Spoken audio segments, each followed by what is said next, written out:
Hello everyone and welcome to another full series. Well, this is a much shorter full series since the series was more of a what if short with only having 2 parts, but this will be the full series length completed together to form one video of what if Goku and Gohan went Super Saiyan on Namek, from Dragon Ball Z, of the Namek Saga till the Cell games. Now grab a snack while watching this or have it play in the background while you were doing something else, and let's dive into the completed story of what if Goku and Gohan went Super Saiyan on Namek. The fighters celebrate after what they thought was the end of Frieza, with the use of the Spirit Bomb. But soon, Krillin's face turns from one into joy into one of fear, as everyone soon looks to see Frieza still alive. Frieza would set a death beam straight through Piccolo, and this would catch the full attention of Gohan, as he runs over to him as rage and anger fills his body, losing his mentor once again, after just being revived. Frieza would then go to explode Krillin as usual, and this would get Goku off guard, and he would also feel rage and anger. Together, and almost in a synchrony, they both begin to show their rage as their hair flashes yellow, their bodies shaking as the planet shakes from the two Saiyans flowing with immense power. Frieza stands there, stunned, seeing this happen to two Saiyans, and thinks to himself, if this is the legend he feared so much. They both yelled out as a golden aura engulfs their entire body as they both become the legendary Super Saiyan. Frieza is frozen, not being able to move, but soon that isn't the case. Gohan rushes Frieza, beating on him using all of his strength. Goku is caught off guard, with Gohan too gaining immense strength, but soon joins in, and together they bully Frieza. Goku wished Gohan wasn't fighting, with being worried about him having too much power at such a young age, but also that he wanted to face the challenge of fighting Frieza alone. This fight would be a massacre for Frieza, as he is just being tossed around by Super Saiyans, as when one strikes him and sends him flying, the other would send him flying back. Frieza wouldn't even get a chance to tell Goku about his full power, as he didn't even have the time to speak. He notices that Gohan isn't as strong as Goku, and if he were in his full power, he could take him out easily. When Goku sends Frieza flying towards him, Frieza would try to send a death beam at Gohan, and Goku gets worried, but Gohan tanks the beam, feeling little to nothing, as he grabs Frieza by the tail and begins spinning him and slams him into the floor. Frieza would then yell saying to let him go into his full power form, to give them a better fight. Hearing this, Goku wants to allow him to charge up, and Gohan would want him too. Now remember, this Gohan is equivalent to when he went Super Saiyan 2 against Cell. Gohan has the same mentality as that Gohan, so Frieza would end up charging into his full power form, and once he did, he started fighting Gohan. And Gohan is now having trouble to fight against Frieza, as he is weaker than full power Frieza. So Goku would mainly fight Frieza, with Gohan going in as being a distraction for Frieza. This fight between Goku and Frieza would be somewhat similar, just with Goku having a lot more energy and an easier time against a much weaker Frieza. Porunga would return, and the same wishes would be granted, and Vegeta would have the chance to see not just one, but 2 Super Saiyans. He is stunned to see the child, Half Saiyan, become the legend as well, and what's worse on Vegeta's mind is how that child became the Super Saiyan before him, and is left with his thoughts. Everyone would be teleported out of Namek, including Gohan, which he disliked a lot. On Namek, it would end up the same as in canon, but on Earth, however, things are totally different. Once everyone was brought to Earth, they could not ignore the immense power everyone felt from Gohan. Even Piccolo was in disbelief. The once kid, too scared to even fight back, is now one of the strongest people. Vegeta began yelling at Gohan, being very upset on how a son of a low-class warrior managed to become the legendary Super Saiyan, and would try to throw a blow at Gohan, but it did not faze him whatsoever, and with a strong pressure wave, he sends Vegeta flying backwards in immense pain.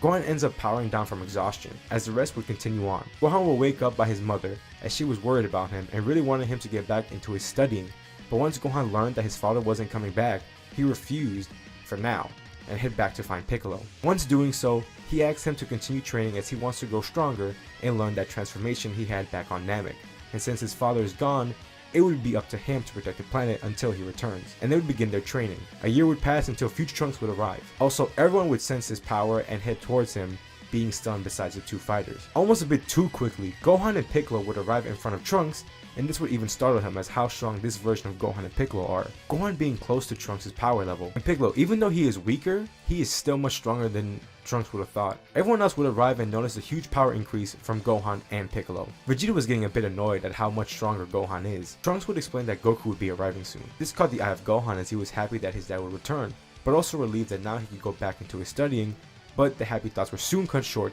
with Frieza and his father landing on Earth, but the major difference being that Gohan wouldn't be afraid to face Frieza. Piccolo would try to go too, but Gohan stopped him, saying he got this, showing a little bit too much cockiness. But Trunks follows him as Gohan questions if he can handle this strong of an opponent, as Trunks smirks, saying he's just like Gohan. They both land and meet Frieza and King Cold. Frieza is happy to see the Saiyan child as he wanted revenge for what had happened on Namek. Gohan instantly went into a Super Saiyan form, as even to his own shock that Trunks did as well, as they both shock each other, as Trunks thought Gohan turned Super Saiyan after this event, but he tried to not think about it too much. This caught Frieza and King Cold off guard, as the half Saiyans rushed down Frieza's army and dealt with them without problem, and soon it was a 2-on-2. Gohan dealt with Frieza while Trunks was fighting Cold. Calling this a fight would be an understatement, as Cold and Frieza didn't stand a chance against Trunks in canon, and now having Gohan being as strong as Trunks really meant they were screwed. Without a problem, the enemies were slain by the two half Saiyans, and everyone was stunned how a child and some random person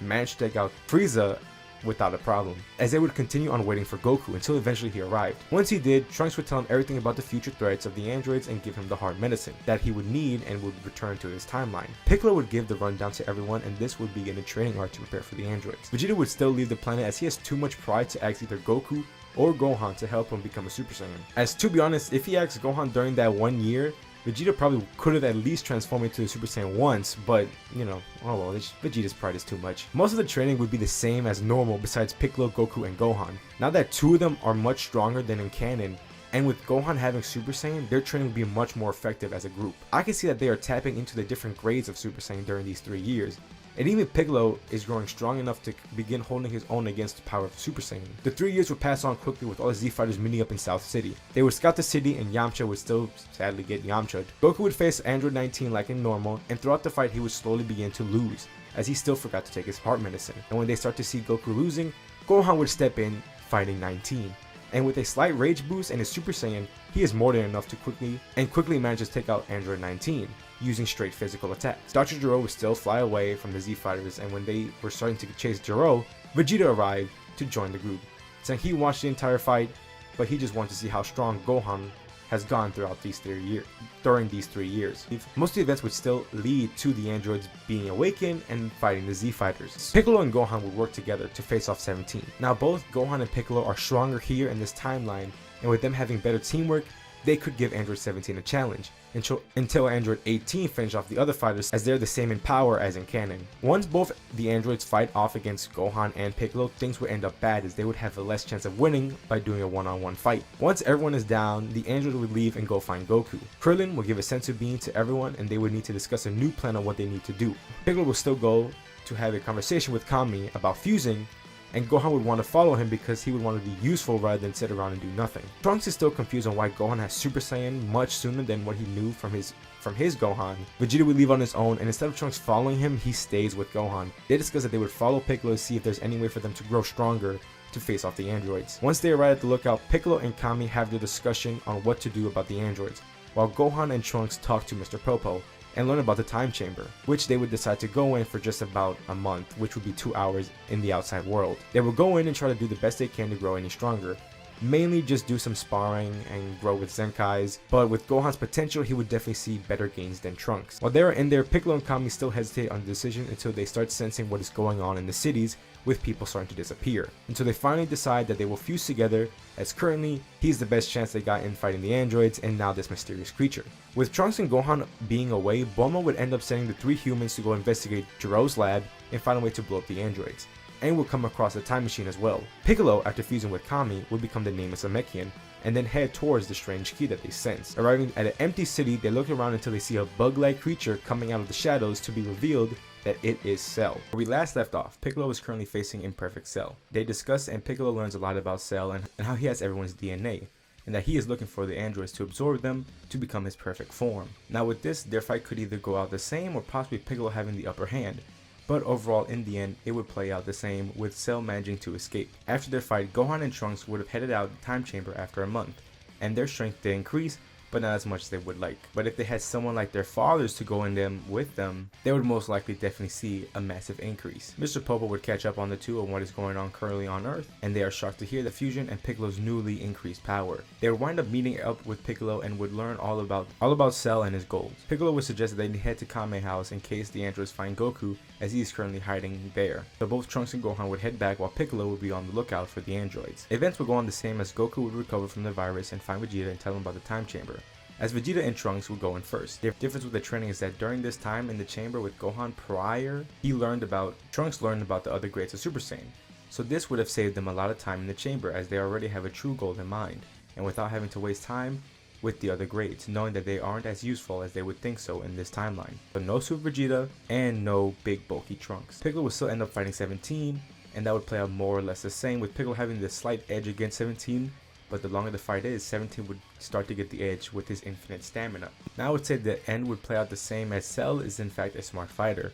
Knowing the androids have infinite stamina, he would wait out until Piccolo begins to be worn out and 17 being heavily damaged. Once the time is right, he would pounce as he finishes off Piccolo and absorbs 17 to become in his semi-perfect form. 10 would arrive to stall Cell and have 16 and 18 manage to escape, and Goku would still go and save both Tien and Piccolo. So at the end of their year, once they arrived back out in the real world, they would have actually achieved the perfected Super Saiyan form, and actually is able to stay in the form without any drawbacks. This terribly boosts Vegeta's ego, as now he is the strongest, and even thought he was much better than Goku, and especially Gohan. As now it would be Goku and Gohan's turn to go into the chamber.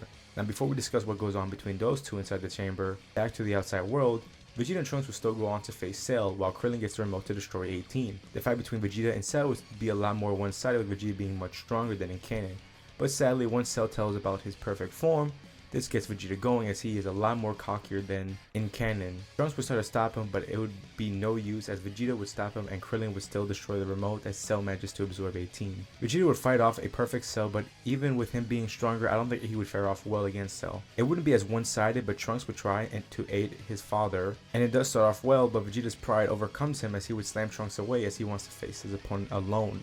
But in the end, he would be taken down, and Trunks would try to face him off, but also be taken down with him. Cell would go off and announce the tournament, as Krillin would go give aid to Vegeta and Trunks and 16, and would regroup at Kami's lookout. Now with Goku and Gohan, their time in the time chamber will be a lot more useful, since they could save time, since Gohan already knows how to become a Super Saiyan, and they already know about the different grades of Super Saiyan. Now during the 3 years prior to the android's attack, Goku noticed Gohan's immense potential and wanted to tap further into that, but it was near the end of the 3 years. Now with a whole nother year to use, Goku's goal is to make Gohan reach that potential. The first 4 months they managed to learn a perfected state of Super Saiyan with ease. They still have 8 more months, but most likely Goku wouldn't use the whole year like in canon. What would likely happen is that Goku would aim to push Gohan to the edge until one day he transcends into the Super Saiyan 2 state. This will happen for a few times, but it is very straining for Gohan, and he would never learn how to be able to tap into it, but he does know about the power. They would leave the room early, and everyone is stunned with their strength as it far surpasses Vegeta and Trunks, and what again would make Vegeta jealous. Goku and Gohan would relax until the day of the tournament,